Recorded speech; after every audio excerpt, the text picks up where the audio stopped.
Mr. Robert Assistant from the Secretary.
Of the August body, and then sa mga staff po natin. So,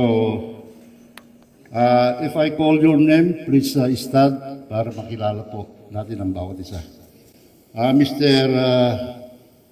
Michael C. Magaway from DPWH 3rd District. Thank you, sir, for coming. Ms. Joyce Andrea Bautista, DP 3rd District. Thank you. Harold Binara, DP, Isabela 3rd District. Thank you, sir, for coming. Edward Labiano, Digia Construction. Thank you, sir. Destan Magat, Digia Construction. Alexander Yagyagan, Mardir Construction. Okay. Joy G. Pasqua, DP, Isabela 3rd District. Thank you, sir. And Mr. Wilson C. Almasan, Mardab Construction. Thank you, sir, for coming. So our MPDC, Mr. Engineer Marlon Rojas, Mr. Engineer Navarro from Engineering Office, and then our visitors from District 2, former Barangay Kagawad, Quinten Bruno. So, Mr. Chair, thank you for coming.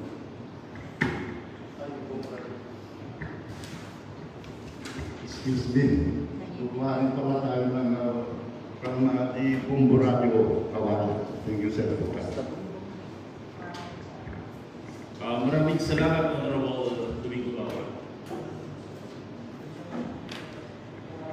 The purpose of today's hearing is to inquire into the stacks of flood control implemented within the municipality of Red Mercedes to determine whether there are failed projects, unfinished, lapses in implementation such as substandard, or issues that may affect the safety and welfare of our constituents. The hearing is conducted in aid of legislation with the end view of ensuring transparency and the effective delivery of public service. So, sa pagkakataong ito, we shall hear first from the Municipal Planning and Development Council of Red Mercedes for the presentations and report. Then thereafter, we will hear from the representatives of the DPWH for the presentations and report also. After presentations, members of the Sangguniang or the members committee will have the opportunity to interpolate from the invited resource persons. So, mauna na po natin bigyan ng pagkakataon ang ating pong MPDC Red Mercedes. Engineer Navarro, you are recognized. Hello. Hello, good morning. To the Honorable Vice Mayor, sir, Vice Mayor Harold Espicio, to the member of this August Body, good morning, and to our visitors from Department of Public Works and Highways, contractors, good morning. We have a short presentation here, Your Honor. This was the pre-disaster risk assessment during Typhoon Pipito. Bakit po namin ito pinipresent? As you can see in the video, this is the prior to the onslaught of the Typhoon Pipito. Kung makikita niyo po, ito yung mga binahang areas in Red Mercedes wherein nandyan po yung karamihan sa flood control natin. Lahat ng flood control natin nandyan along the Magat River and the Cagayan River. I-play na lang po. Thank you. So this video was taken at Turod Banquero Bridge, Magat River. So makikita niyo po naka-subside po sa tubig yung buong area po ng Turod Banquero Bridge up to Malalata and Dangan, and then the riverside.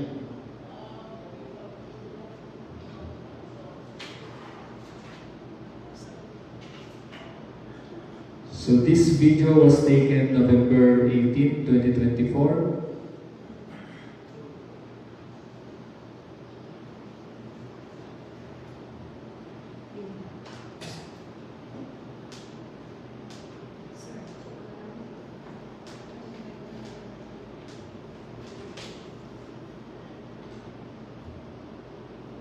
And this was the second video was taken November 20, 2024 after na po ng Typhoon Pipito. So dyan po nakikita na yung mga flood control dyan, saka yung Magat River.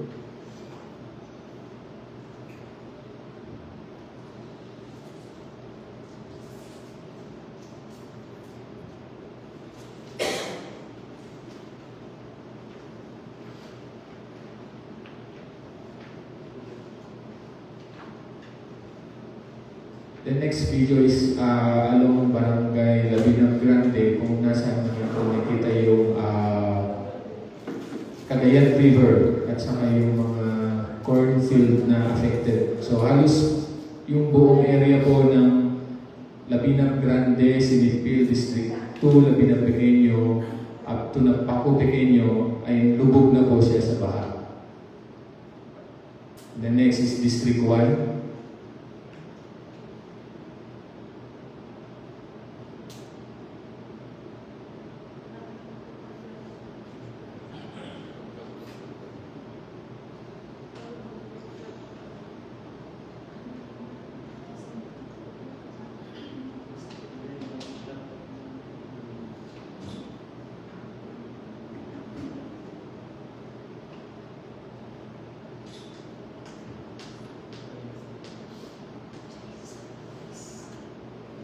And then next po is yung barangay ng Paco Pequeño.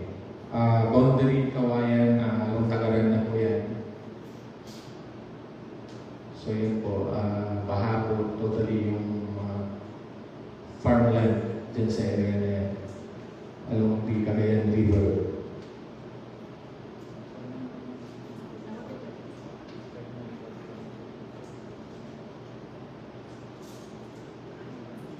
And then next po is the Malalatang Tunggi, Malalatang Grande area. Along Magat River po. So ganoon din po, nabahagi po lahat ng farmland yan sa area na yan. Up to Nagilian, Barangay Balagtao area.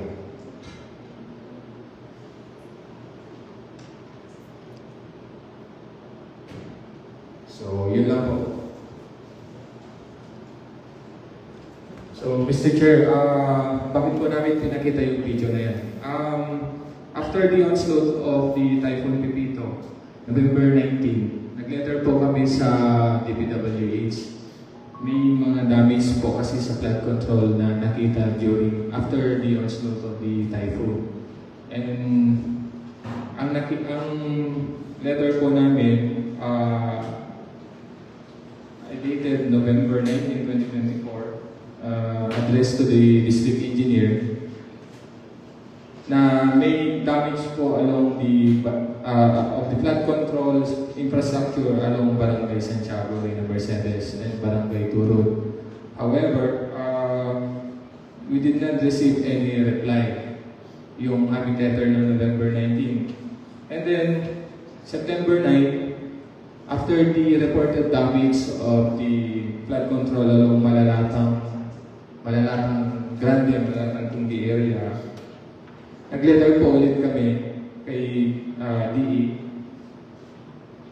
May sagot na po sila. So, ang sagot po nila, ongoing na po yung flood control repair, including yung previously reported noong November 19, 2024. So, we have here identified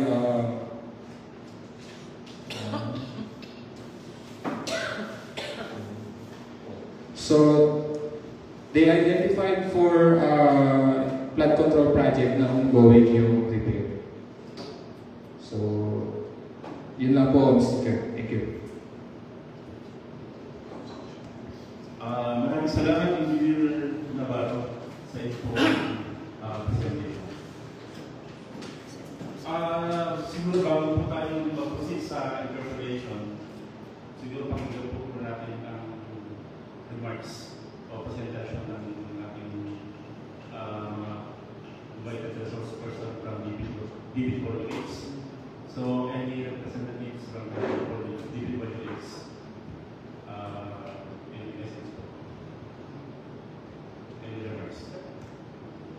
You may now have your presentation.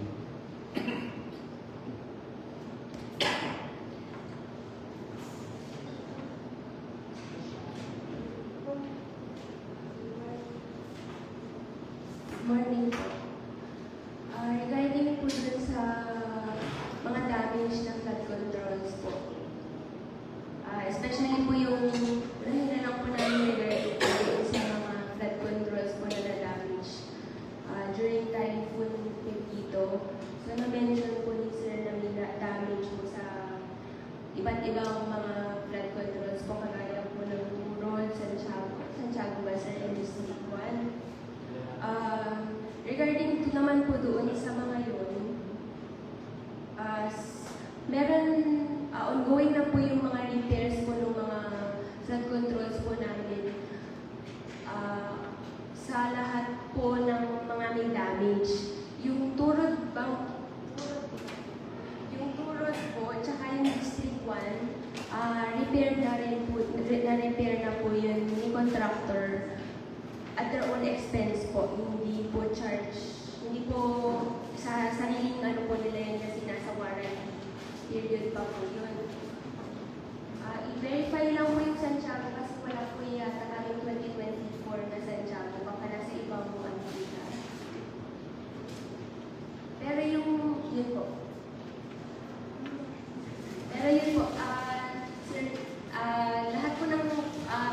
damage ngayon po,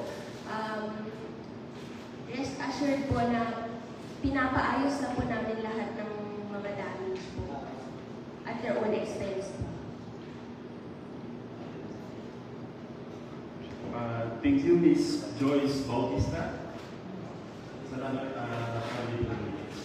So, ibig sabihin, yung mga damages ay hindi pa tapos sa pagpapayos. Ongoing pa po yung iba, since yung iba po kasi medyo yung extent po ng damage is hindi po, depende po kasi sa extent ng damage, kagaya po yung iba, meron po kasi yung talagang na-damage. So parang it takes time pa po na i-repair po yun kasi medyo hindi po okay po yung welder namin ngayon. Pero yung iba naman po, completed na rin po yung repair po yun. Okay po. Just to make a manifestation, after the presentations of the PDC and the rest of the DPWs, the floor is open for clarifications and interpolations from the Sanggunian or committee members of this holiday. So, any question po sa ating mga committee members or Sanggunian members of the Senate?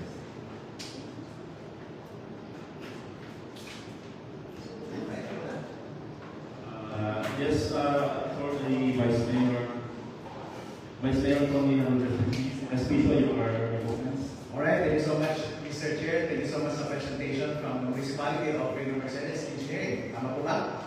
Ako, para sa inyo itong question na ito, Mr. Engineering. Lahat po ng mga flood control projects dito sa Freedom Mercedes, sino po ang nag-i-implement at may responsibilidad?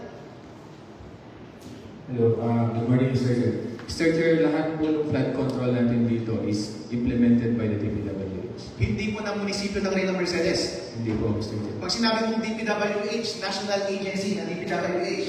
Yes, Mr. Chair, national government funded na ang flood control natin dito. Wala pong locally funded. Na pinamumunuan ng ating regional. Tama po? District Engineer, Mr. Chair. Opo. Kung may kita nyo po sa inyong presentation kanina, baka yung mga ilog nag-overflow kasi po sa ating bayan merong Magat River at merong Cagayan River. Yes, Mr. Chair. And every bagyo, ganyan ang nangyayari. Hindi naman po, Mr. Chair. Yung mga malalakas na bagyo na gaya nung nangyari noong 2024, yung sunod-sunod po yung 6 na bagyo and sinabayan pa po ng habagat, yan po talaga totally na submerged po sa baha yung ating mostly 14 barangays yung affected ng baha during that time. So masasabi niyo po, basta malakas ang ulan, kasama ba ng bagyo o hindi, Yes. ay basta umangat yung tubig sa Magat River o kaya sa Cagayan River, mag-overflow yan. Tama po ba? Masasabi niyo po ba na meron ng flood control projects along the Magat River and Cagayan River simula ng mga nakaraang taon pang matagal? Actually, Mr. Chair, according to the report from the DPWH, since 2021, may mga constructed na pong flood control projects dito sa Freedom Mercedes. Before 2021, meron pa po bang na-construct na project? Meron po, sa report nila may mga constructed. Yung mga project po nila, mga natapos po ba lahat? O meron pang ginagawa? I'll leave the question and the answer to them, Mr. Chair, kasi sila po yung implementing agency. O, doon po tayo sa DPWH, pang-isa po. Kaya po, dito po sa Magat River at saka sa Cagayan River, meron pang mga flood control project, meron po ba? Meron po. Since kailan pa po iyan pinapatupad? Sir, pwede po i-verify po namin yung... Hindi ba dapat alam niyo yan dahil kayo ang nagpapatupad? At kayo ang representative ngayon, dapat handa po kayong sumagot. Hindi niyo po alam. Pero meron dapat, di ba? In general, alam mo na merong flood control project sa Magat. Alam mo na merong flood control project dyan sa Cagayan River. Para sa Freedom Mercedes, tama. Pero nasabi ng ating engineering office dito sa munisipyo na every time na malakas ang tubig, tumataas ang tubig sa Cagayan River at Magat River, parating nag-overflow. Tama? Ang purpose ng flood control project ay i-control ang flood. Tama? Tama po ba? Pakisagot po. hindi mo po kailangan ng research para masagot yun. Tama po? Kapag tumataas po ang tubig sa ilog at nag-overflow yung tubig doon, palpak po ba o success yung flood control project?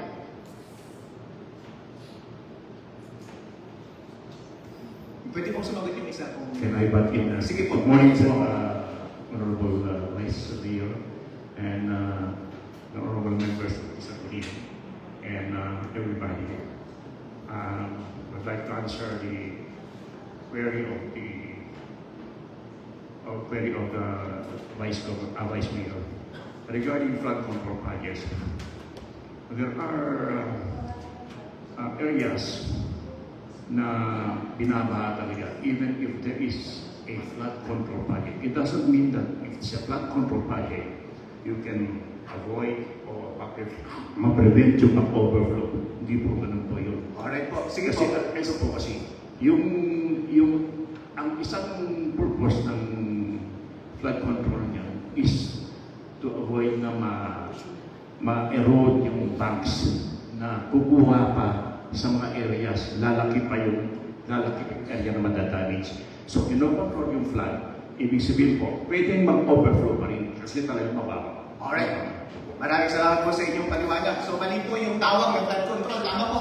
Opo. So, mali po yung tawag ng flood control. Kasi sabi po ninyo, walang project na pwedeng pumigil ng pang-overflow ng tubig. Kaya ang hirap pigilan yan. Tama? Yeah. So, dapat erosion, soil erosion. Ang lahat ng flood control tawag na project natin dito ay para maiwasan yung mag-erode ng lupa sa riverbanks. Yes, correct. Okay, tama. Sa tingin niyo po ba may pag-asa pa ba na maiwasan yung pang-overflow ng tubig mula sa river para hindi na ma-improve? May mga records po tayo mga flood records ng mga flood ng mga previous 50 years, 100 years talagang umaapaw. So, hindi po natin pwedeng kontrolin yung na gagawa tayo ng flood control project na may iwasan yung pagbaha. Hindi po ganun ang purpose po ng flood control project. Opo, maraming salamat po sa liwanag. Agree po ako dyan kasi parang ang kalaban natin dyan ang Panginoon eh. Opo. Ilang libong taon niya na pinapadala ng tubig sa Magan at Calayan River, hindi natin yan kakayanin kontrolin. Actually po, ito nung i-comment ko, yung ginagawang flood control projects ko minsan lalo na sumisikip. Nako-constrict yung flow Dapat hinayaan na minsan. Hindi nga, yung iba kasi, ito na yung, cross-section, medyo nako-constrict pa lalo Dapat pinanuluwa pa ng konti, tapos nalagyan ng flood control structure. Kaya nangyari, na-constrict yung flow, napilit, ganyan ang nangyari. Nawawasak pa. Kahit sabihin na natin, parang sa bagyo din, kahit anong klaseng structure, napakalakas na bagyo, earthquake, masisira talaga. Yan lang, flood control yan. Basta konting tubig lang pumasok sa embankment, meron ng konting papasukan yan, malamang yan, lalaki yan. At magkakaroon ng void sa loob, magkakaroon ng space, papaksak yan. Kahit tama yung iniligay mo sheet piles, hindi naman nasisira yung sheet piles. Ang nasisira yung stop, yung revetment. Bakit? Kasi pumasok ng tubig to. Ano na lang naman ang reinforcement yan, kahit reinforce yan. Sa bigat, alam naman natin na ang concrete may hina sa tension. Babaksak talaga yan. Hindi nakadesign talaga naman. Kasi yung concrete natin dapat nagre-rest sa isang stable na embankment. Pag hindi na compact yan, dyan babaksak. Nandun yung sheet piles. May iiwan na yan. May iiwan, babaksak na yan. Maglilipat ka na naman ng linya. Ganyan po ang nangyayari. Opo, napakaganda po ng inyong assessment. Kasi po, buong Pilipinas ngayon, akala nila, nasa kapangyarihan ng gobyerno na pigilan ang tubig. Ano po? Opo. Pakakisisi ang gobyerno every time nagbabaha. Nandun po ako tayo rin. Gawain mo siya yung conclusion Pwede nga lang sana, explain ko rin sa mga lagi na ako sinisisi ko isa. Sabi nga ni Bruce Lee, water follows the shape of the container. Basta may konting butas, hindi mo mapipigilan ang tubig. Di ba po? Kaya parang ang solusyon na lang talaga niyan, makikita natin bossing, sasabihin natin, halimbawa sa pag-classify natin ng lupa, bawal kang tumira dyan, o kaya kung pipilitin mong tumira dyan, risk mo na yan, kung mabaha ka, huwag mo sisira ng gobyerno, tama? Totoo po yun. O kaya naman, kung napakalaki ng pera natin, at sobrang yaman natin, maglagay ka talaga ng paer, nakakalaman, babaguhin yung bullshit, o all together, ipapump niya talaga yung tubig, bullshit na sobrang laki,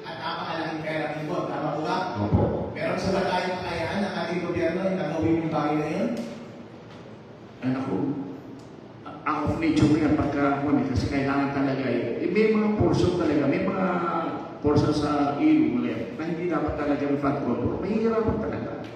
Ang nangyari kasi kung saan-saan na ginala. Project dito, project doon. Hindi na kumisan na napag-isipan ng maigi. Babaksak yan. Kahit after how many years, babaksak yan.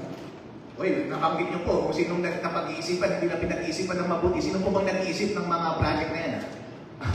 Tanda ko, mahirap po mag-comment yan po, Vice Mayor. Ang DPWH po ba o ang congressman? Kasi po ang narinig ko kapag eleksyon, nagmamayabag ang mga congressman, project daw nila eh.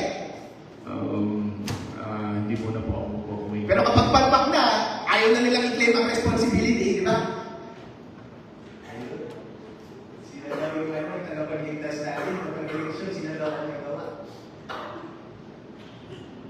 Dito po sa,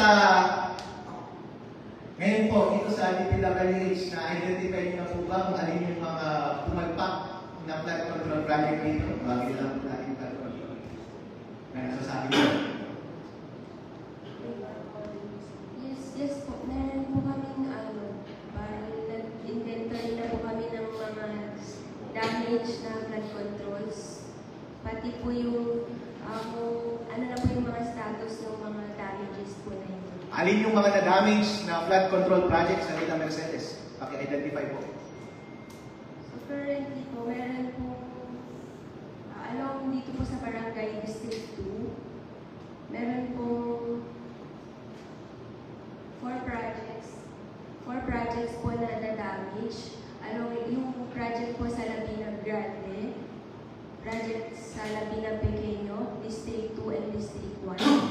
Yung isa pong na-damage po sa District 1 is na-repair na po. And along po, ito po yung along sa Cagayan River. Sa Magat River naman po, na-repair na po yung flood control po dito sa Barangay Turod. And last lang po yung previously na damage po na sa along Malalatang Grande. Ongoing naman na po yung repair niya. Okay, isa-isahin po natin. Mag-umpisa tayo sa Malalatang Grande. Magkano po ang budget ng project na yan?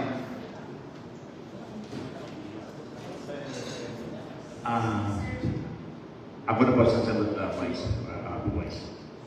Actually, ito po ang project ng Market Construction. It has a contract amount of 49 million po. So, actually, ito ay natapos na nung July of 2024. Completed na po yan.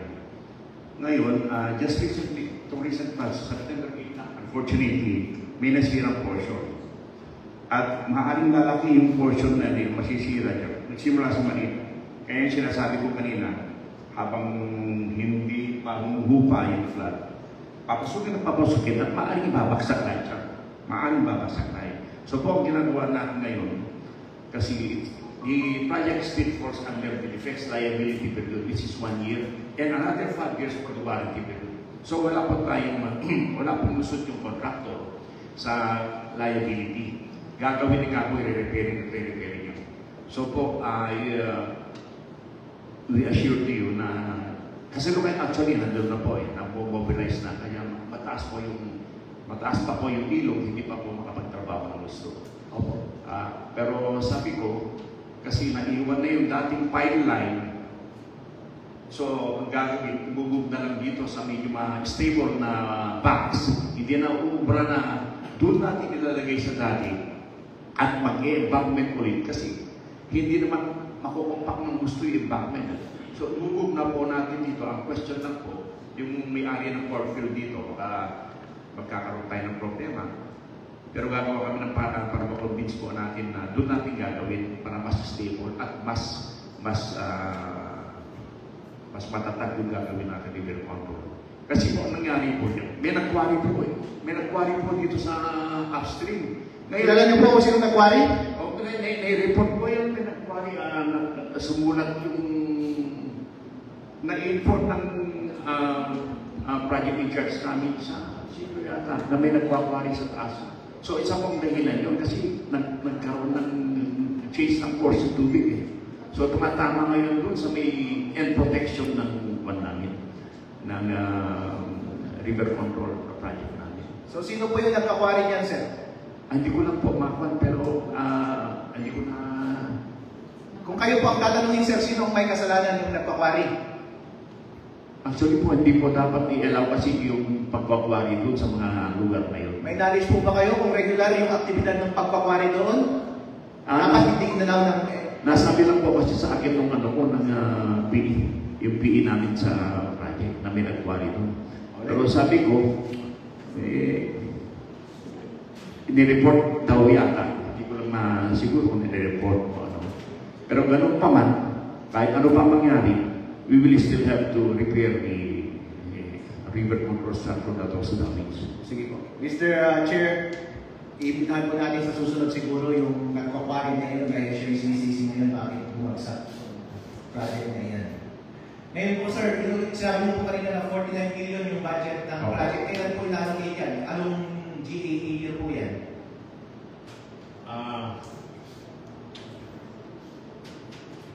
Kayo, sa GAE.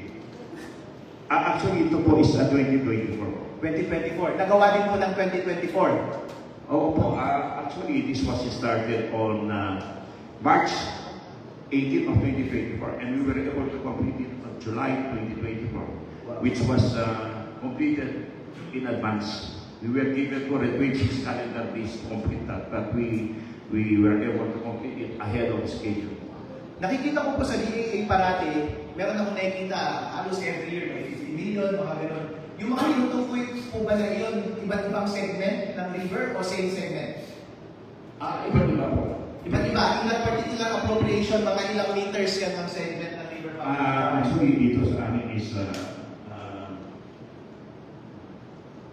248 meters.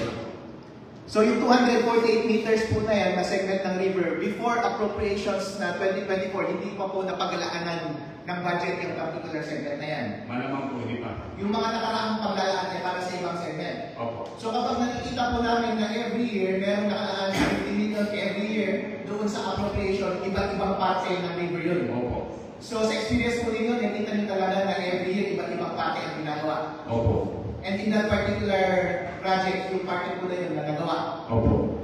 Kaya po, yung sinasabi ni Senator Lacson na distinct na pare-parehas, it does not necessarily mean na isang project yung the same dimension. Hindi po, kasi ganito, pag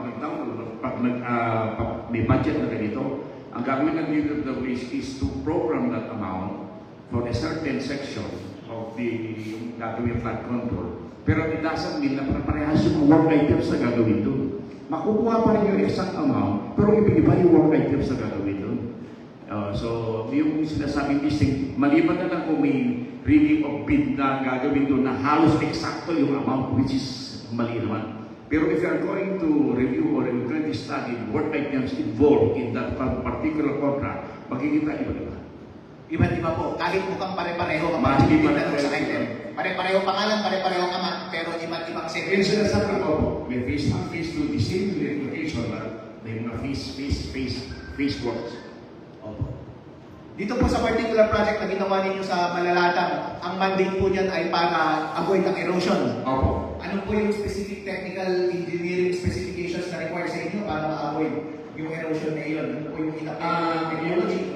Yung isa po kasi actually po, yung dalawang choices ang ginagawa ko minsan. It's either you construct the river control with the use of gabions, yung mga gabion wire.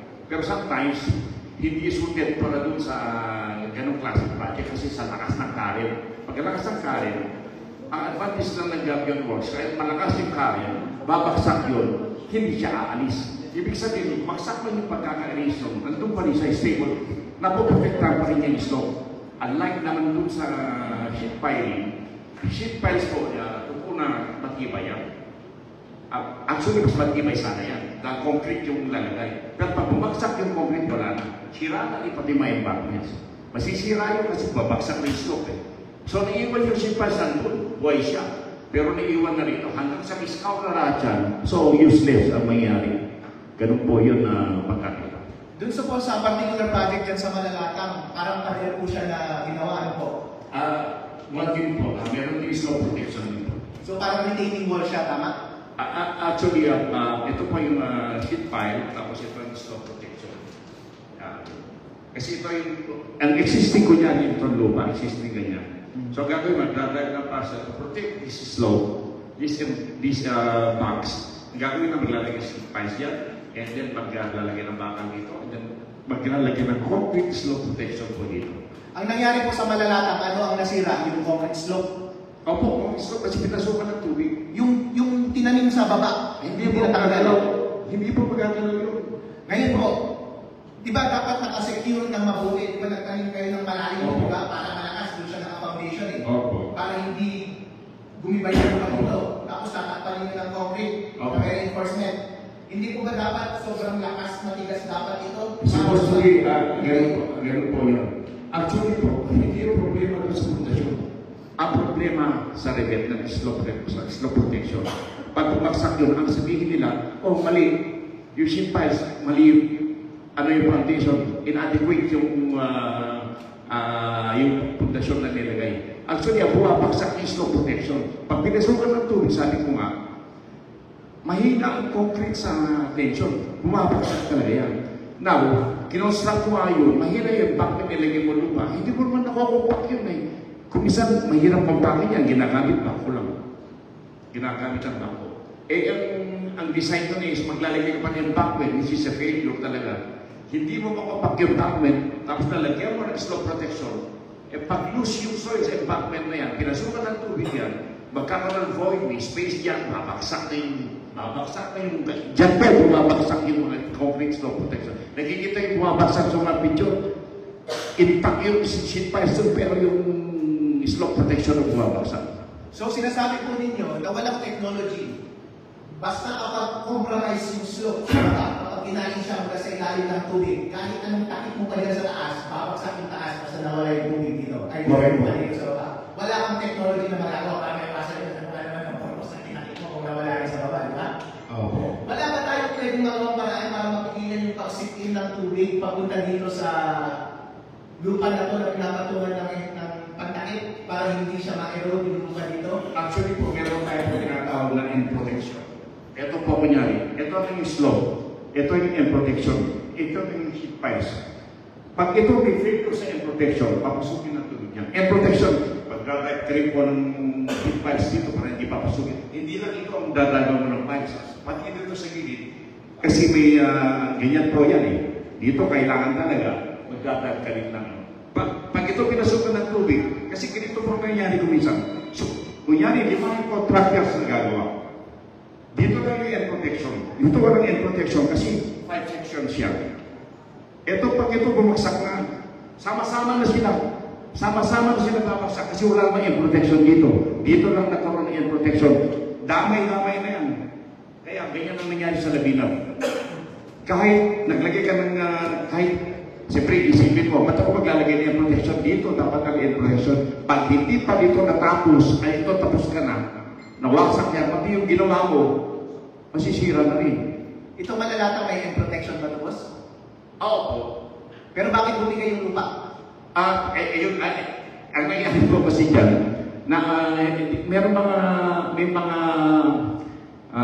situation na hindi rin pa rin maiwasan na papasukan, lalo yung meron din mga holes yan, may mga with holes. Pag yan, at saka medyo loose ng konti yung lupa na ilagay, hindi naman maganda. Sabihin lang natin, hindi masyadong well compacted yung maaari pong pinasukan, bumagsak, nagkaroon ng void, bumagsak.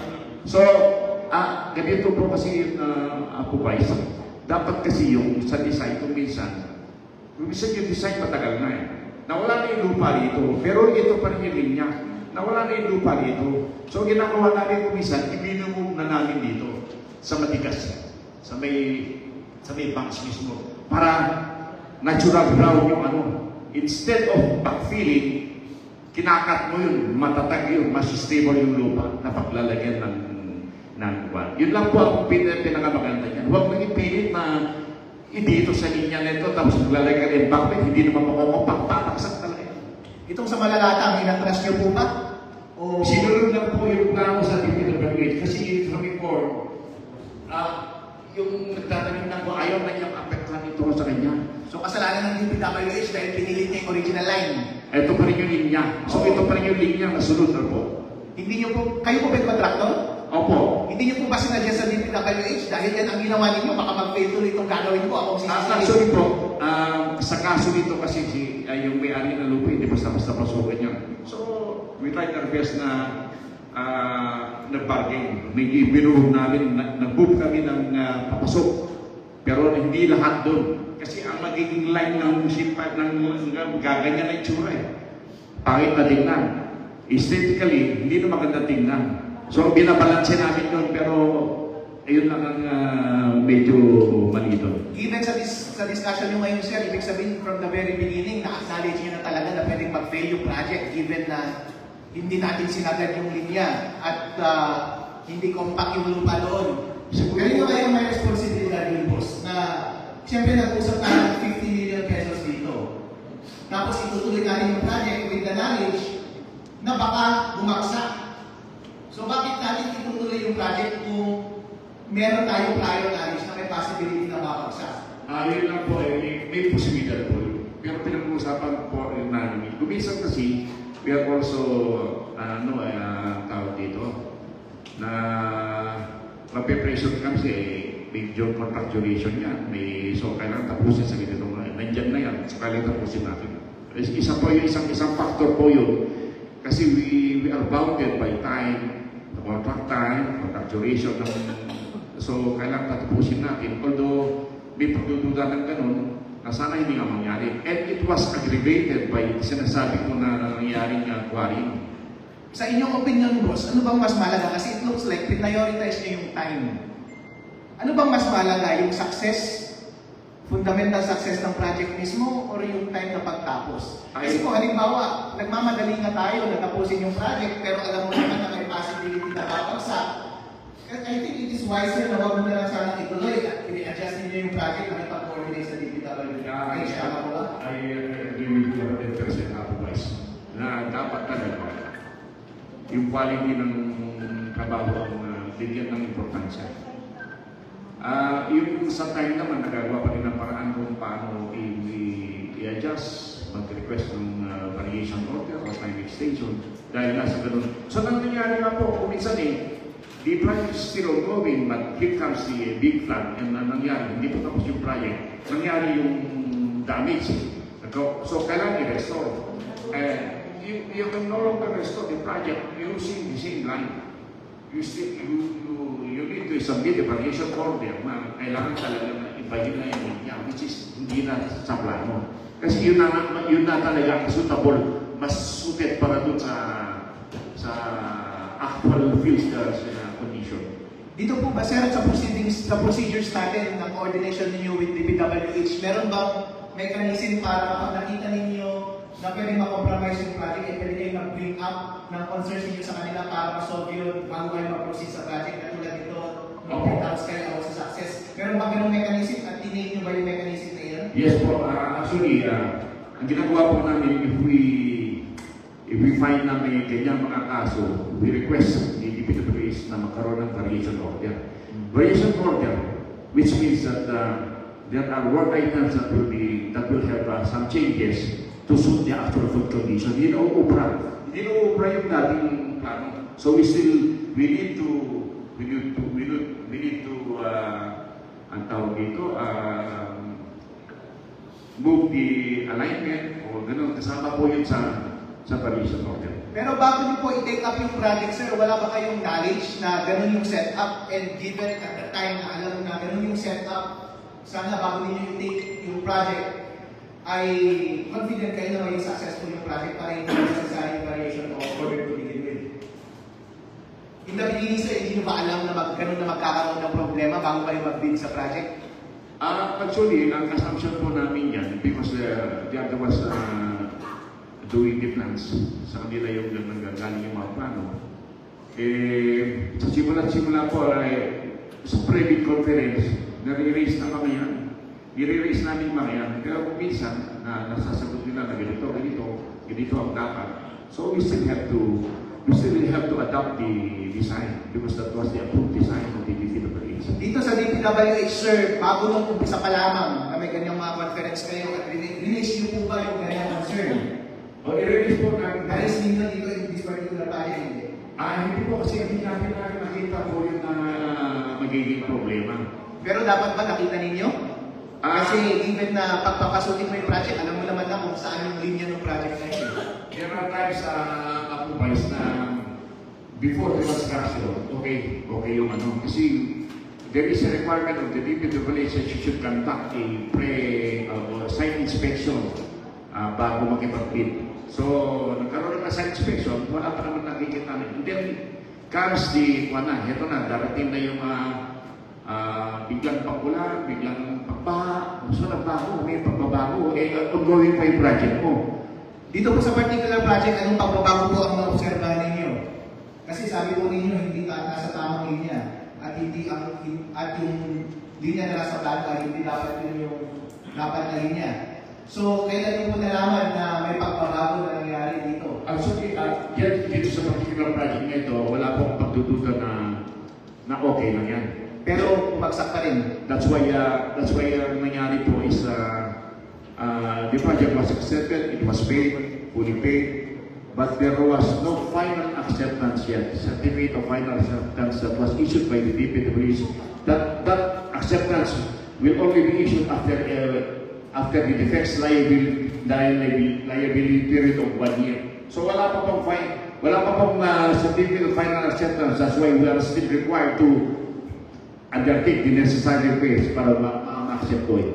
Ngayon po, nasabi po ninyo na, sabi mo na-complete siya noong 2024 at ngayon ina-acknowledge mo na bumagsak yung lupa dun sa ilalim at baka hindi tama yung linya ng plano.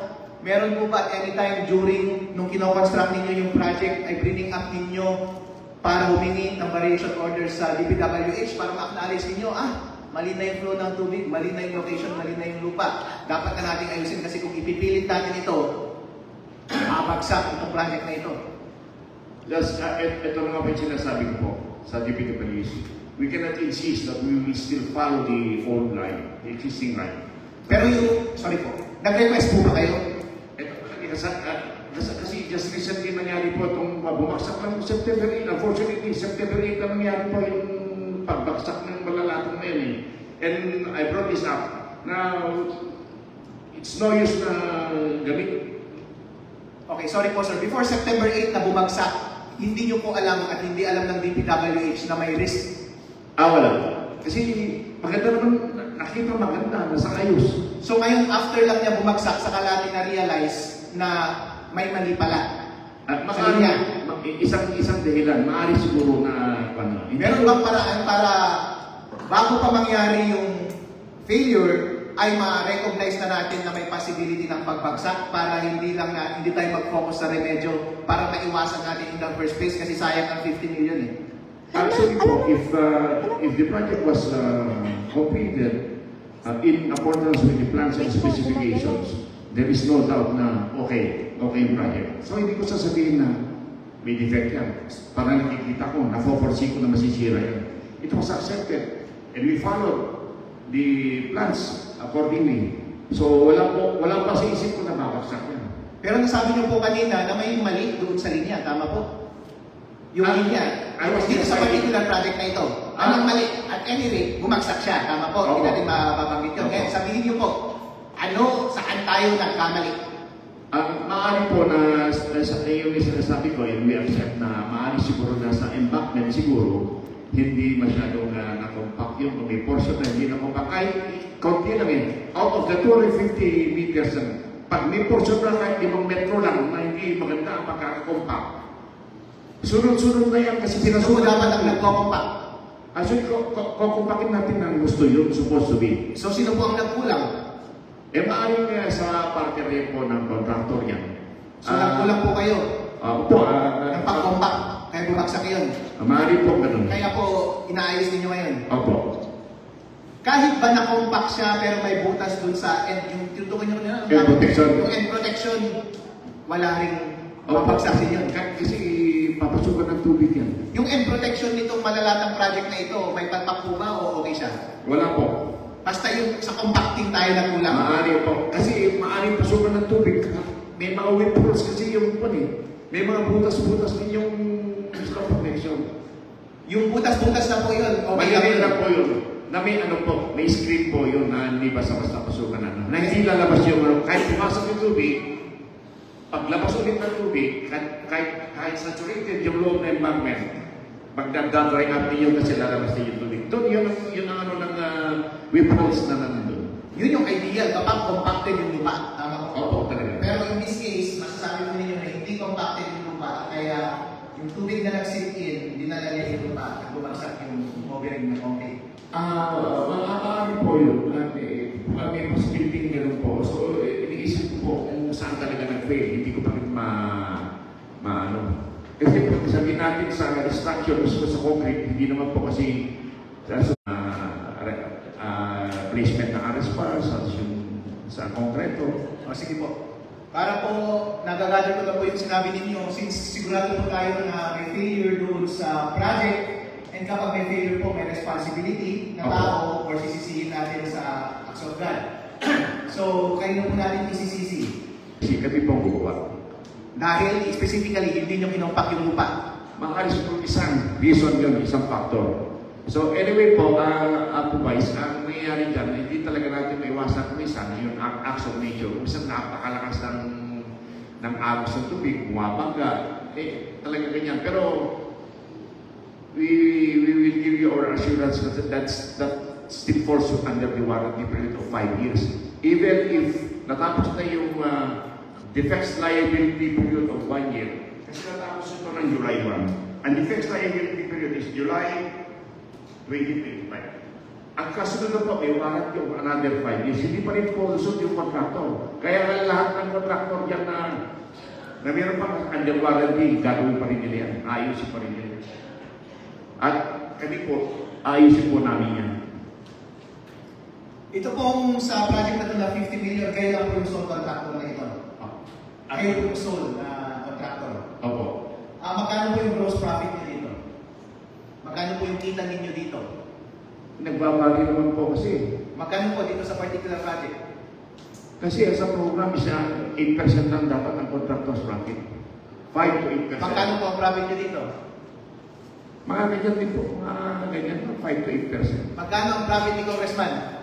Hindi po natin document po tayo yan. Meron ba o wala? Ay. Okay. May participation ba ang munisipyo natin tungkol dyan? Dito sa project na ito? Pagkakalam po wala po eh. Kasi ever since, kung minsan, pag river control project, mga ibang projects ng DPWC, hindi na rin nakakonsult yung Bulacan. Walang coordination na involved dito sa munisipyo? Matanong po sa DPWH kung ano. Meron po bang coordination with the munisipyo, DPWH? Wala.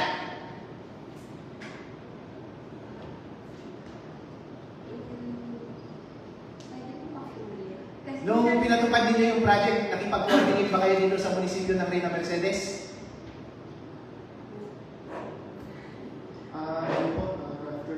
Engineer Michael Maguarto of DPWH. Sir, for the records po, we are all project engineers of implementation section po. So, yung tanong po na before the implementation po, sir, Mr. Chief, planning and design section po yung makakasagot po sana. Dito sa Reyna Mercedes, meron po bang coordination na ginawa dito, Mr. Engineer? Hello, good morning, Mr. Chair. Ang coordination lang po na ginagawa ng DP sa when it comes to flood control is yung validation ng location. Di po pag na... Turnover, Mr. Engineer, tama? Okay.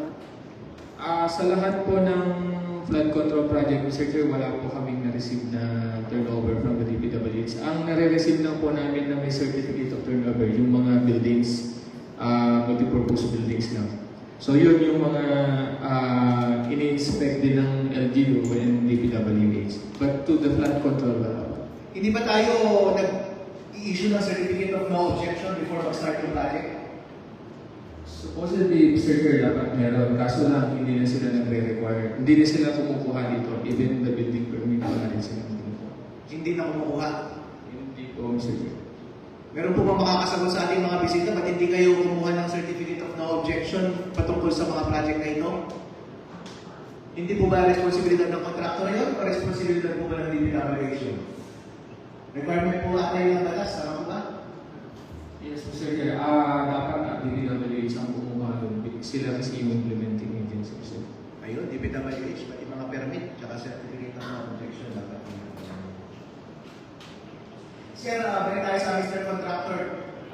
Mga ilang mga flood control project po ang ginawa na ninyo sa buong Pilipinas? Sorry, Mr. Chair, can I Go on, additional lang dun sa i-ask ko lang dun sa nabanggit ni Sir kanina regarding dun sa quarry kasi wala kaming na-receive na complaint, formal complaint dito sa LGU yung binabanggit niyang may nagpa-quarry. O sige po. Siguro i-bring up na natin kasi nasabi niya na it could be one of the reasons. So para we can get to the bottom of it, imbitan natin yung nagpa-quarry. Para masagot niya. Yes, Mr. Chair, pero for the record, wala mong na-receive na formal complaint ang LGU dun sa binabanggit niya na naibato nila sa amin. Wala po kaming na-receive na... It's alright. It's alright. Hindi mahalaga yung complaint. Sorry. Sige. In addition, during dun sa malalatang grande na bumigay ng flood control, I think on our part, during the inspection namin sa engineering, ang isa sa nakita namin na possible reason ng bumigay yung project is yung, I think yung gap. Baka pwedeng sagutin ng DPWH kasi may gap po yung dalawang structure na yon. Possible na dun dumaan yung water and then nag-scar yung baba ng structure kaya bumagsak yung portion ng flood control. Baka pwedeng sagutin ng DPWH. Thank you. Si contractor makakasagot yan kasi sabi niya may gap doon po daw doon sir eh. Sabi mo kanina, ang protection doon is yung end protection. Yun na po yung pinabanggit ko. Kahit maglalagay ng end protection doon sa kabila, kung hindi na naglagay dito sa kabila at nagkaroon ng gap, maaari yun ang papasukan ng tubig. So, ayun din ang isang maaaring dahilan. Alright, thank you so much sir. Thank you so much engineer. Pagdating po dun sa complaint about sa quarry, hindi po kailangan na may complaint. Mahalaga lang po na since nag-elicit tayo ng information para matulungan kami na mag-decide dito sa ating council kapag may na-bring up na additional information and kailangan na namin ng more details about that information, we will invite those people including yung nag-ooperate ng quarry. Hindi kailangan na may complaint kasi it's very process ito dito judicial o quasi-judicial process. Alright, Mr. Contractor, ilan na po ba yung nagagawa ninyong mga projects sa buong Pilipinas? Ako, Vice, hindi ko na matanda kung ilang projects. Sa dami ng projects eh. Marami po. Buildings, bridges, river control projects, dams. Mga ilan po yung mga bumabagsak na ganitong mga project na nagagawa? Wala po.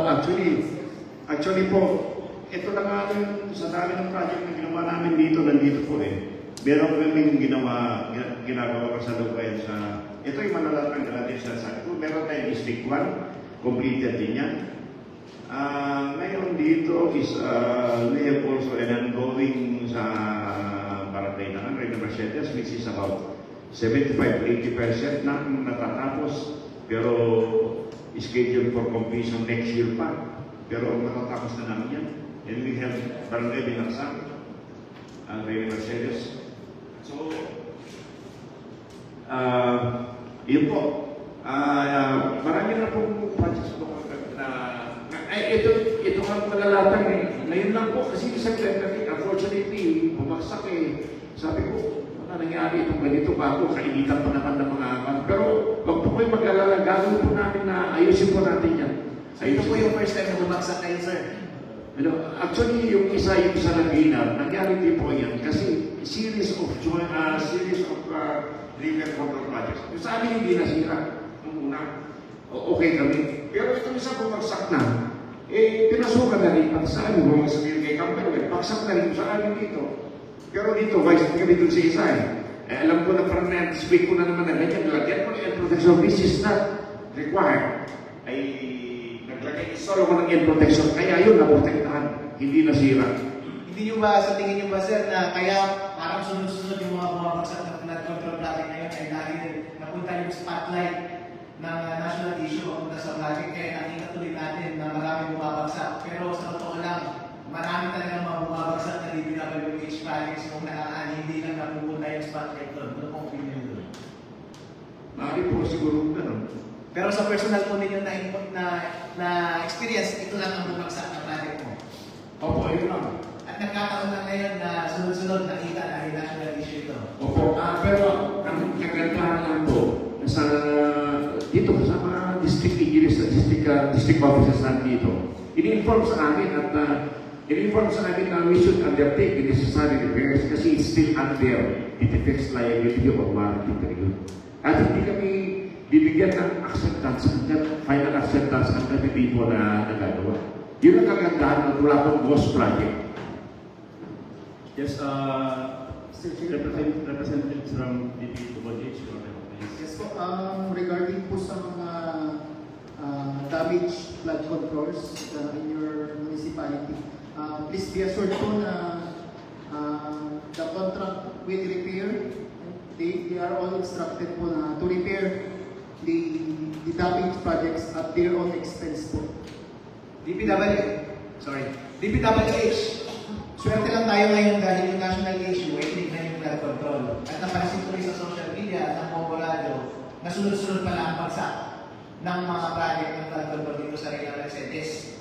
Swerte lang kami dahil napunta sa amin yung spotlight at napunta yung spotlight doon sa issue. Ngayon tuloy, iniisip namin, baka marami ng palpak na project ng DPWH na hindi namin alam.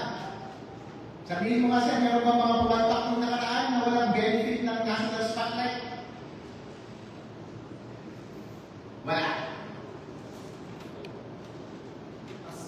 As per inventory naman, Mr. Chair, wala naman po. Wow! So purely coincidental lang na ngayon merong national spotlight dito sa flood control projects at doon rin sabay-sabay bumagsak yung mga flood control projects sa Reina Mercedes. Purely coincidental. Ngayon lang nangyari. Mr. Chair, regarding yun po yung sabay-sabay is bali lately lang po din kami nagkaroon ng maraming yun po yung mga flood control projects. So yun po siguro, ngayon po siguro is marami po, may mga last year po since ngayon lang po kami nagkaroon po ng maraming flood control projects. Mr. Chair. Anong status ng mga ibang flood control projects nyo dito sa Reina Mercedes at least? Mga ilang flood control projects dito? Mr. Chair, we'll just provide you with Hindi kaya ka nga inimbitan dito. Resource person, dapat meron kang information video. Hindi sabi, hindi ka na lang pumunta dito kung hindi mo rin alam yung ano yung mga project at saka yung specifics ng budget ng project. Mr. Chair, pwede pong balikan ka namin mamaya. Tanong lang po din monitoring engineer namin yung big data po sa... Correct. Kasi hindi namin alam kasi ilan ba sa mga flood control project ang bumagsak at ilan na naging successful. Para lang may context yung ating mga pagkain. Mr. Contractor, paano ipagawin po ba sa amin po sir, paano po ninyo yung process na makuha ninyo yung project na iyan? Ano po ba yung proseso? Saan po nagsisimula? Napopos po ito sa PDFs. Napopos ito sa PDFs ng mga projects na ito for bidding. So, ganoon po yung procurement process po namin. We participate in the bidding with yung ibang mga mga prospective o yung mga interested na makipag-bid po. Sino po yung nag-officiate ng bidding process? Release back sa bidding an awards committee po ng DPWH district sa region. Ilan po kayo nag-bid para sa project na ito, sir? Depende po sa kumisan po. 3, 4, depende po kung sino yung mga interested po. Hindi po lahat kasi yung mga contractors kunyari, ang project is something like 100 million. Not all are qualified to participate in the bidding. In this particular project, sir, ilan kayo na nag-participate dito sa malalatang project? Hindi ko lang po matandaan. Meron po isang 2, 3. Opo, ganun. Sino po ang nag-award sa inyo ng project? DPWH bidding? I-award po sa amin pagkatapos ng bidding DPWH. Sino ang pumipirma doon sa award? Ay kwantit po, yung district engineer kung under the district. Sa DPWH din po. Opo. May firma po ba ang congressman doon? Wala. Wala po. Puro DPWH. Opo. Pero po bakit sinasabi ng congressman na project nila yung mga ganyan project na national project? Eh, wala naman pala silang participation yan. Project pala na national yan. Ano po Siguro because the project falls under the district or under their jurisdiction. Yun lang po ang So, ibig sabihin sila ang nag-propose ng project? Maaari pong ganun kasi mga NEP na yan minsan nandun na under this district. So, you probably assume na it was funded by the congressman na concerned congressman dun sa district na yun. DPWH, paano nyo ba ina-identify yung mga project na ginagawa ninyo? Sino nagsasabi? Ang congressman ba?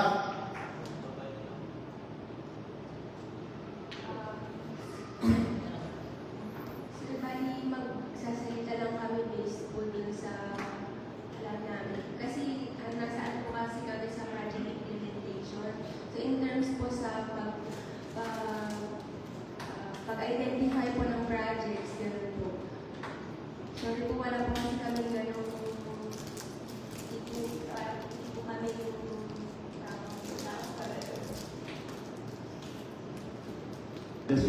Use your best knowledge. Mr. Chair, regarding po sa questions regarding sa NEP and yun po yung sa projects, yun nga po, we are from the project implementation regarding the damage flood controls po ng Ray Mercedes. So, it's better po siguro na yung aming planning and design section po ang mag-answer po sa inyong questions. Sige, committee, imbitahan natin yung mga tao na yan sa susunod kung sino yung nagsiset up ng sino nag-identify ng mga project na yan. Kasi nakakalito eh. Kapag bumoboto ako, hindi ba kung sino bumoto ko, yung district engineer ba ng DPWH o yung congressman? Kasi project niya daw eh. So, yun po. Kapag nakakausap niyo po ba kahit kailan contractor yung congressman? Hindi po. Na may project? Wala, hindi kayo na-coordinate at all with the congressman. Hindi po. Sa DPWH po, DPWH po. na-coordinate kayo sa DPWH. Basta pagkakalan namin may for bidding ng mga projects. And then our coordination with the DPWH will only be done pag nasa amin na yung project.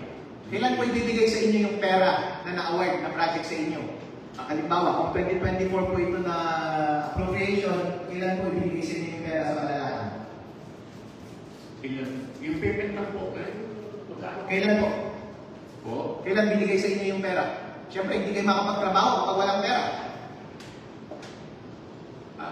Actually po, ang procedure po minsan, ang ginagawa namin dito, if the project, for example, was about 50 million, we request for mobilization of 15% after we have mobilized our resources in the budget. Ano po? Kailan po ninyo nakuha yung pera? Na 15, ilan po dito ang nakuha ninyo? Nakuha niyo po ba yung 15% o nakuha niyo yung 100%? Makukuha lang po namin as per na actual accomplishment. Every time na magsabit kami ng statement of work accomplishment, that is the actual accomplishment and they will pay us for the actual accomplishment that was made. Sabi niyo po, na-accomplish nyo na yung project at completed na, so I assume natanggap nyo na yung 100%. Opo, kasi it's already more than 1 year. It's already 1 year na. Saan po nagagamit? Even after the completion of the project, if it was found that the project was in order, kompleto, ayos sa pagkakagawa, may certificate of completion na yung inspectorate team, and then payment will come. Kailan po ninyo nakuha yung unang pera, unang tranche ng pera para sa project na ito? Anong month po? Kung pag-uusapan po ang trans, hindi ko po alam Sa yan. mobilization boss, yung unang bigay sa inyo ng pera. Immediately after the notice of the issuance of the notice to proceed, we could already ask for a mobilization. But hindi po madalas gano'n na nangyayari. Ano po ang nangyayari? Kuminsan hindi kami we do not request for mobilization already if we have already completed a portion of that work. Kinukuha na lang as per actual accomplishment. So kayo muna ang mag-a-advance ng pera? Oo, talagang ganun po. Okay, ito naman, charity. Okay. So I'd like to clarify what the Brigadier of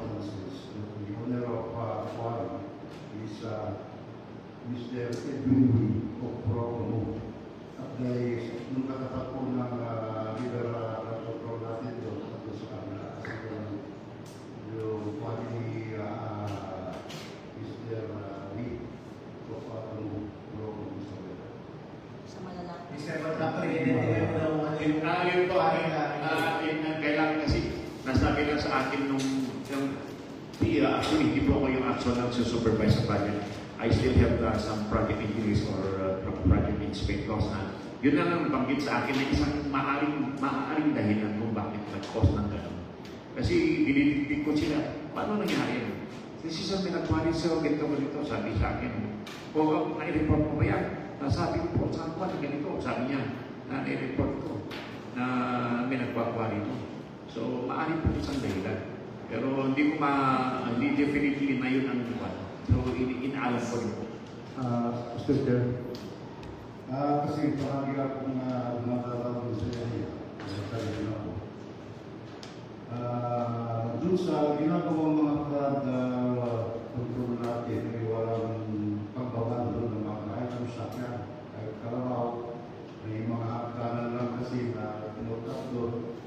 So, minsan nag-request ako kung yung engineer, kung pinag-usapin para hindi na ako yung mga tao, makukuha sila ng tubig pag-spray sa mga sakat nila.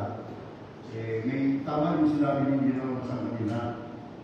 Yung mga space dun sa pagbaba ng tubig, na dun dumaan yung tawag yung current ngayon.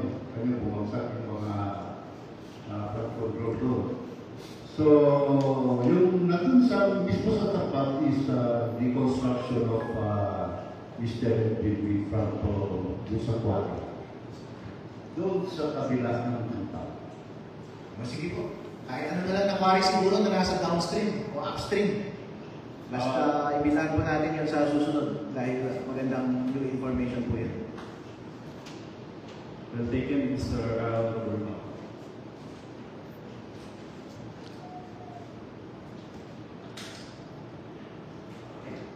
Punta po tayo sa ibang mga student, kunting mga katanungan sa mga contractor. Alam ko na yung side na doon is bigyan yung pangalan ng mga equipment. So, tama ba yung mga sinasabi ng mga tao na doon sa sitpile na pinapasak doon, pinahati, yung sitpile doon sa exact location na nandun ngayon, ongoing ng project. Kasi yung 12 meters na sitpile na dinadala doon, may nagsabi na pinakatunggal gawin dalawa para mas ang mga rason.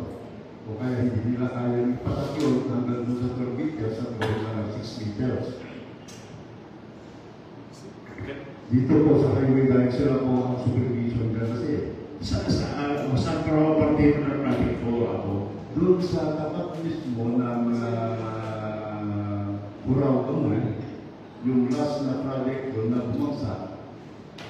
Kaya mga sitpile doon na may dala-dala po sila mga cutter naman pagkaundurin ng project. So, may as from the highway na yung mga katanungan na pakisagot na lang po. DPWH. Hindi yung project yun sa mga pro. Pwede po dun sa malapit dun sa tubod from here. No, exactly. What is the project present?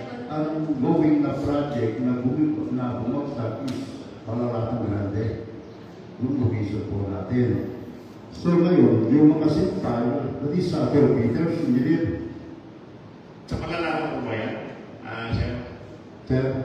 Sa Palaratang po ba yun? Tungi po. Palaratang. Grande. Kasi Palaratang Grande. Palaratang Grande. Ganito po yun na, ito po ay explanation po doon. Kasi po, sa procurement ng sheet piles, wala po tayong available na 9 meters sa size.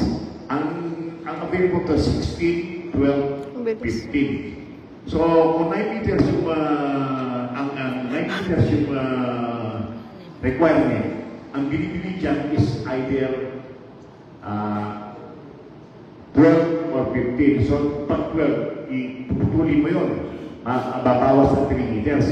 So, yung 3 meters, magagamit pa rin po yung 3 meters kasi nasa plano naman, you can weld it. You can still weld yung mga, kunyari, 12 meters. So merong excess na 3 meters, 3 meters, 3 meters. Yung tatlo na yun, pwedeng pag-i-weld pa yun na magamit. Magagamit pa rin yun. Para makuha pa lang, ma-attain ko lang yung sinasabing 9 meters na required. Yun ang isang kasi hanggang ngayon, walang 9 meters na available sa mga... So pinuputol yung excess na yun, dapat gamitin mo rin. Kasi sayang, matatalo ka rin pag hindi mo gagamit. What I know, engineer, is yung mga 9 meters kasi o 12 meters na seat pipe po natin, pare-pareha siya na ipapatak para mas durable yung panangga. Dahil kinakamitan po ng beam yan, pagtip dun sa pagpasak ng seat pipe natin. Ginalagyan po ng beam dun sa taas, kakapitan ng wall, ng liberal control wall. So, ang alam ko, dun sa pinapasak na seat pipe is 9 or 12 meters, pwede pa lang yung na depende dun sa sitwasyon.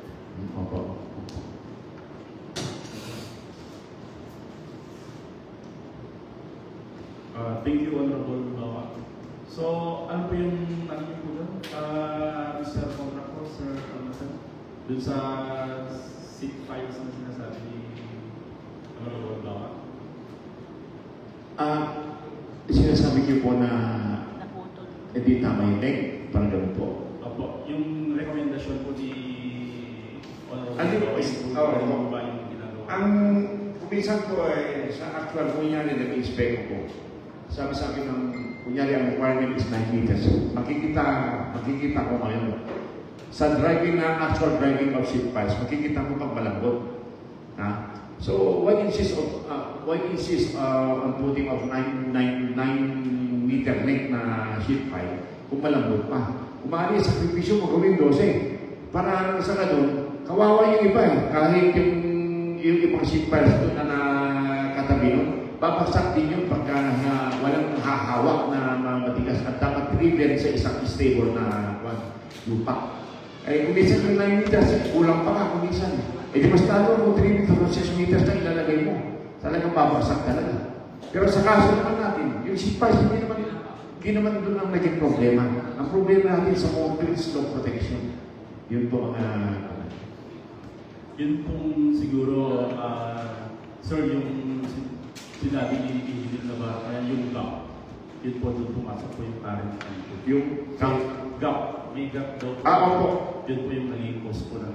Yun ang isang pala. Kumisan, ibang contractor, kumisan ibang contractor may gawa na kayo, kumisan in between, ito na gagawin. So, ito nagkakaroon ng failure. So, sabi ko nga, iwasan nyo ng ganyan, iwasan nyo na magkaroon ng mga ganyan, gap-gap na yan, kasi dyan pasok eh. Kahit maliging uwak lang, kahit ganito kang pag pinasok na yan, lalaki.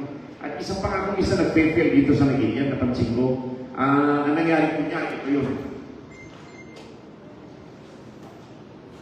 Ito yung slope protection. Papasukin ng tubig yan. Ganyan. Papasukin ng tubig yan. Mataas ang kilo ngayon. Mas mataas ngayon yung kilo kaysa dito sa slope protection. Pagbalik niya, dito sa likod siya tatama. Dito ngayon, hinubukay niya rito. Kasi ang nakalagay sa plano ng DPWH is 1 meter lang. Pag ito na-scout, dito na mapapasok yung tubig. Kaya ang nangyari, bumabaksak din yung slope protection. Dahil dito, dumaan yung tubig na galing pagbalik. Hindi yung dating tubig dito. Naprotektahan nga ito. Pero pagpasok niya rito, nag-overflow, mas mataas siya sa flood control structure. Pagbalik niya, ito naman sinisira niya. Pagpasok niya tubig dito, babagsak yung slope. Kaya isa sa mga dahilan yan na dapat gawan nila ng adjustment, correction sa design ng DPWH. Nasabi ko na po sa kanila, sa likod eh. O hindi, i-extend nyo kako yung cut-off wall para hindi pasukan ng tubig. Yan po.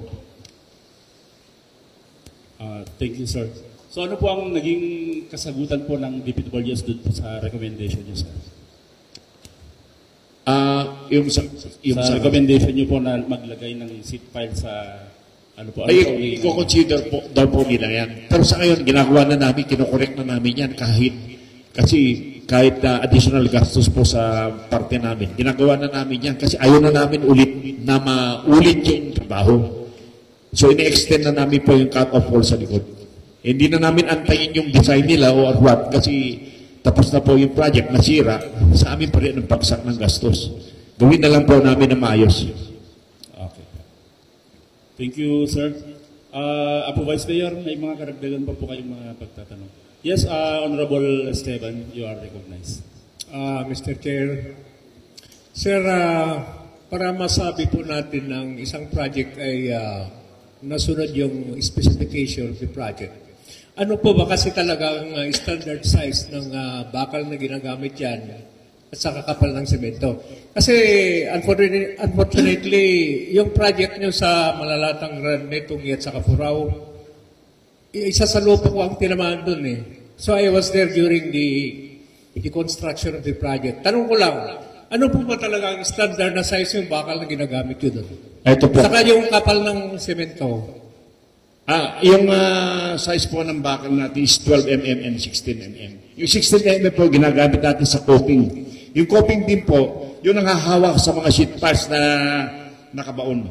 Sa ibabaw po nun, meron yung coping beam na sinasabi at dyan ilalagay yung bakal ng 16 mm na may mga steel up sa 12 mm.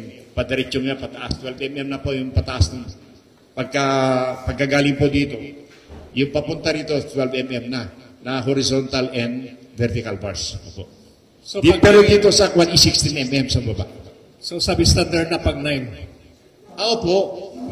Kasi kung yung mga napapanood kasi natin sa TV na yung mga nag-iba na projects, kitang-kita naman po yung mga damage na 9 mm sa kang lalayo pang hindi talaga nasunod, parang pinatong lang eh. Now, kung i-repair natin yung portion na yun na nasira, di na repair. What about the other portion, remaining portion? It remains na substandard din. Yung ganun po. Kung for instance, yung napapanood natin sa TV na nadami, kung sinasabi yung projects nyo, kailangan talagang i-demolish yun. Buo. Opo. Hindi pa pwedeng lulusot yung ganun. Saka yung query nyo kanina na may nagkukwari dun sa site, nandiyan sa Nagiba, na damage sa Grande. Totoo yun.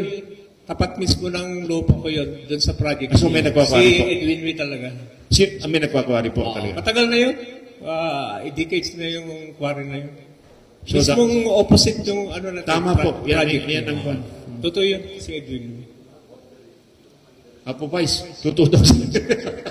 mismo, natapat ng project na yun, yung nadamage. Siguro po, huwag niyo po ako tanungin kasi yun lang ang information sa akin na isinishare ko po. Yun lang po. Thank you. Maraming salamat. Thank you, Honorable Esteban. Yes, Vice Mayor, you are open. Mr. Constructor, masasabi niyo po ba na sapat yung salapi na inilaan sa inyo para tapusin ng maayos yung project? Actually po, maayos naman po, okay lang po yun. Sapat po. Sapat naman po. Punta po tayo sa mga ibang project, Ms. DPWH. Ano pa po ba yung mga ibang project na pumalpak pagkatapos sa Malalatang? Mr. Chair, yung tanong niyo po kanina, yung projects within the Reyna Mercedes, meron na po kaming data, Mr. Chair. Opo, pakisabi po. Si monitoring engineer na lang po, Mr. Chair. Go ahead, sir.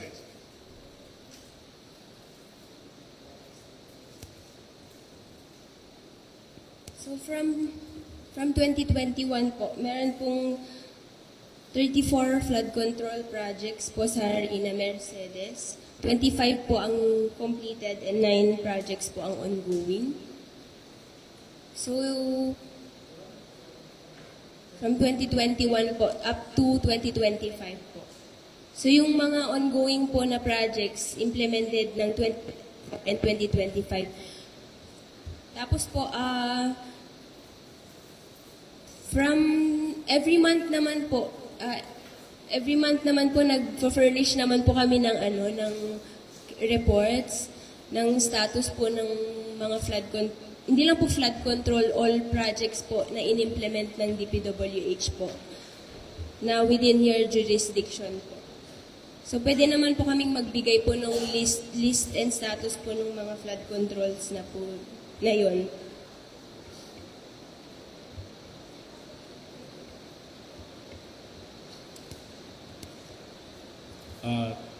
Thank you, Ms. Bautista. So, gusto ko lang pong tanungin si MPDC Engineer, Engineer Navarro. Yung 34 na flood control projects ay na from 2021 to 2025, as per your record, nasa inyo po yun. Yung 20, kino-confirm niyo po na meron po tayo. Then 25 of each ay kumpleto na po at 9 po yung ongoing ngayon, as per your record. Mr. Chair, yung lista binigay nila sa amin, kasi nagkaroon po ng, nagpatawag po ang province last September 8. Nagkaroon po ng meeting kasi doon regarding the flood control. May binigay po sa amin ng DPWH na listahan, and I think 34 nga po yung total projects implemented from 2021 to 2024. 2025, sorry.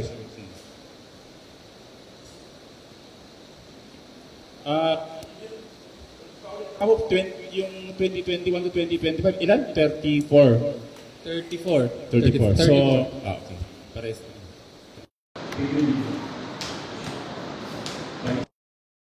Sige po. Ilan po yung naimbitahan natin na contractor dito, boss? Dalawa po. Magsasalita pa po ba yung isa? Okay lang ba sa susunod na hearing na lang? Makakabalik pa kayo, boss? Ha? Balik kayo, boss, ha? Sige, yung mga ibang project na rin, with the permission of the chair and members of the committee, mamaya pwedeng ituloy natin sa susunod. Last set of questions na lang para kay contractor. I-address na lang natin yung elephant in the room, boss.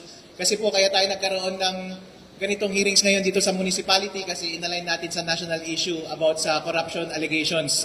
Dito po sa ating national issue, lumabas po at lumabas din po sa mga reports na and research na meron pong standard SOP, na standard kickback sa ating mga government officials sa mga ganitong project. Kaya po ang nangyayari ay number one, pwedeng inflated yung project na budget mismo para may buffer para pambigay ng kickback, or babawasan yung quality ng project at yung pera na dapat para sa quality ay ibibigay para sa kickback. Ang sabi po nila, malaki ang kickback ni Congressman dahil siya kuno yung may project at siya yung nagsasabi kung ano yung project at gagawin at siya ang magtuturo ng contractor. Ganon din po ang head ng DPWH at tauhan ng DPWH. Malaki din daw po ang kickback dahil meron din silang impluensya kung sino ang gagawa. At since meron ding regulatory process na gagawin sa provincial, sa mayor, at sa mga iba pang government officials, ay meron din silang standard na kickback at SOP. Mr. Contractor, sa inyong personal na experience, ano po ang masasabi nyo dito? Totoo ba ito o hindi?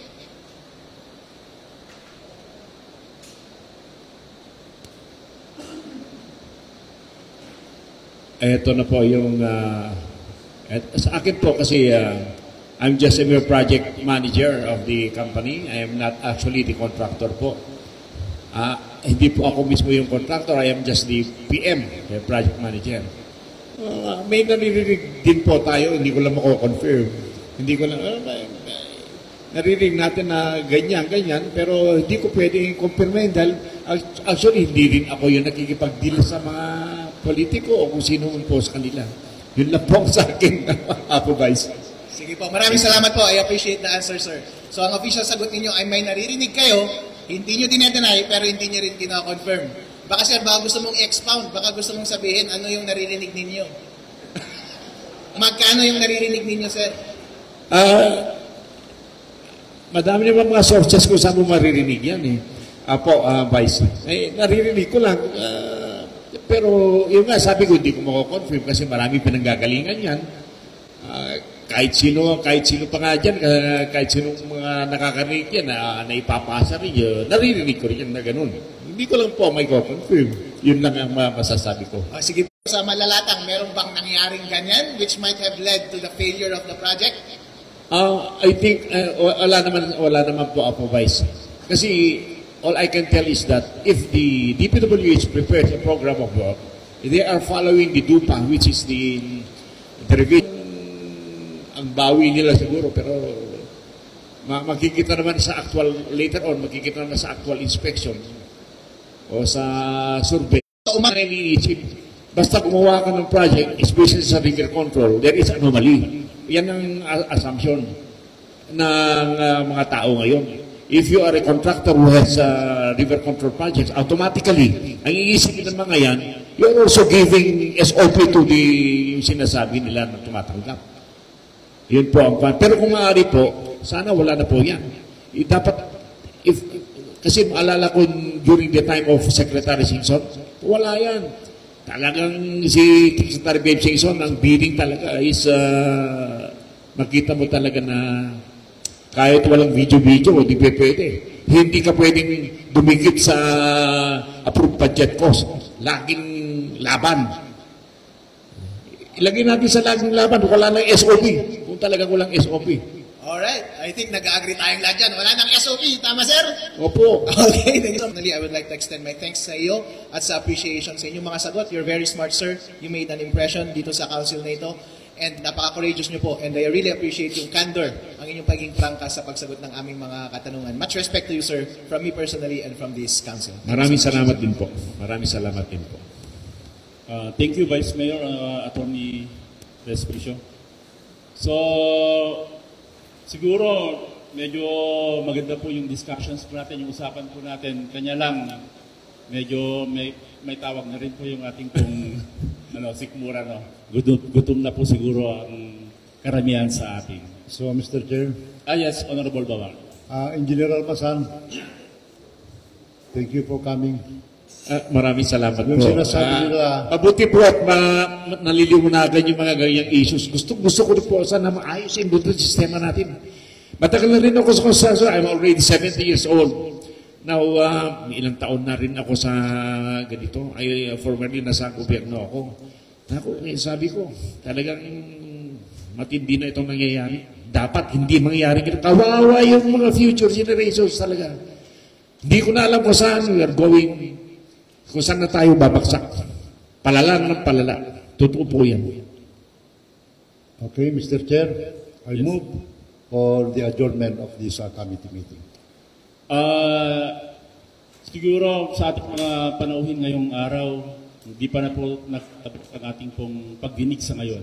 Magkaroon po tayo ng mga karagdagang pang pagdinig kasi hindi pa po nakapagsalita po ang lahat at alam ko may mga katanungan po ang ating samahan dito sa Konseho ng Reyna Mercedes at may mga panauhin din po tayo na hindi pa nakapagsalita. Si Mr. Quintino ng barangay.